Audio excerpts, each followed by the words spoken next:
देश में कोरोना मरीजों की संख्या में तेजी से इजाफा हो रहा है। इसे देखते हुए कुछ राज्य सरकारों ने लॉकडाउन 3.0 में ढील दिए जाने के बाद अब फिर से सख्त कदम उठाने शुरू कर दिए हैं। तेलंगाना के सीएम चंद्रशेखर राव ने तो राज्य में लॉकडाउन की मियाद को 29 मई तक बढ़ाने के आदेश जारी कर दिए हैं। इस तरह तेलंगाना देश में पहला राज्य बन गया है जिसने केंद्र की तरफ से घोषित 17 मई तक के लॉकडाउन के बाद भी उसे जारी रखने का फैसला लिया है। हालांकि राज्य में शराब की दुकानें बुधवार से जरूर खोल दी गई हैं। वहीं मुंबई में एक बार फिर से शराब की दुकानों को कोरोना के बढ़ते खतरे को देखते हुए बंद करना पड़ा है। मुंबई में लॉकडाउन 3.0 के पहले दिन यानी सोमवार को जब शराब की दुकानें खुली तो हड़कंप मच गया। लोगों ने सोशल डिस्टेंसिंग के तमाम दिशा निर्देशों की धज्जियां उड़ाकर रख दी। ये देखकर मुंबई के प्रशासनिक अमले के भी हाथ पांव फूल गए और फिर उद्धव सरकार को ये फैसला लेना पड़ गया।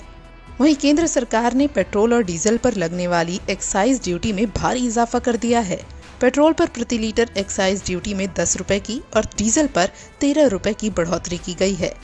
लेकिन आम जनता पर इस बदलाव का कोई असर नहीं होगा क्योंकि कीमतों की बढ़ोतरी की भरपाई तेल कंपनियां खुद करेंगी और पेट्रोल डीजल की खुदरा कीमत पहले जैसे ही रहेगी। हालांकि कोरोना के खतरे पर बात करते हुए कई राज्य के मुख्यमंत्री ये साफ कर चुके हैं कि जब तक कोरोना की वैक्सीन नहीं बन जाती, लोगों को इसके साथ ही जीने की आदत डालते हुए सावधानियां बरतनी होंगी। वहीं कोरोना से निपटने के लिए केंद्र सरकार लगातार नई रणनीति तैयार कर रही है। इसी क्रम में मंगलवार को प्रधानमंत्री नरेंद्र मोदी ने कोरोना वायरस वैक्सीन विकास पर टास्क फोर्स की बैठक की अध्यक्षता की। इस मीटिंग में महामारी को लेकर वैक्सीन विकास, ड्रग्स की खोज, टेस्टिंग और डायग्नोसिस में भारत के प्रयासों की वर्तमान स्थिति की विस्तृत समीक्षा की गई। पीएमओ की तरफ से एक ट्वीट कर जानकारी दी गई कि भारतीय वैक्सीन कंपनियां कोविड-19 महामारी के इलाज के लिए वैक्सीन विकास अनुसंधान में इनोवेटर्स के रूप में सामने आई हैं।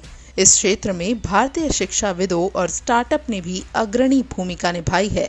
इसी के साथ ये भी बताया गया कि 30 से ज्यादा भारतीय वैक्सीन अभी विकास के विभिन्न चरणों में हैं, जिनमें से कुछ का परीक्षण चल रहा है।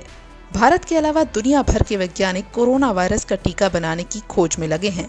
इसी बीच पहले इजराइल ने तो फिर इटली ने दावा कर दिया कि उन्होंने कोविड-19 की वैक्सीन बना ली है। कोरोना वायरस महासंकट के बीच इजराइल के रक्षा मंत्री नफ्ताली बेन्नेट ने सोमवार को दावा किया कि देश के वैज्ञानिकों ने इस महामारी का टीका बना लिया है और कहा गया कि ये वैक्सीन मोनोक्लोनल तरीके से कोरोना वायरस पर हमला करती है और बीमार लोगों के शरीर के अंदर ही कोरोना वायरस का खात्मा कर देती है।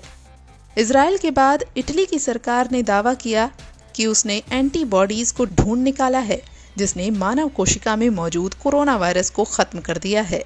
वैक्सीन बनाने के इन दावों की पुष्टि कब होगी ये तो वक्त बताएगा, लेकिन ऐसे में दुनिया को उम्मीद जरूर जागी है कि जल्द ही इस खतरे को हमेशा के लिए खत्म किया जा सकेगा। इन दोनों देशों के अलावा अमेरिका, चीन, ब्रिटेन और तमाम देशों में भी वैक्सीन के क्लिनिकल ट्रायल जारी हैं। भारतीय कंपनियां भी इनमें शामिल हैं जो दूसरे देशों के साथ मिलकर वैक्सीन डेवलप करने की दौड़ में हैं और जल्द ही सफलता की उम्मीद लगाई जा रही है।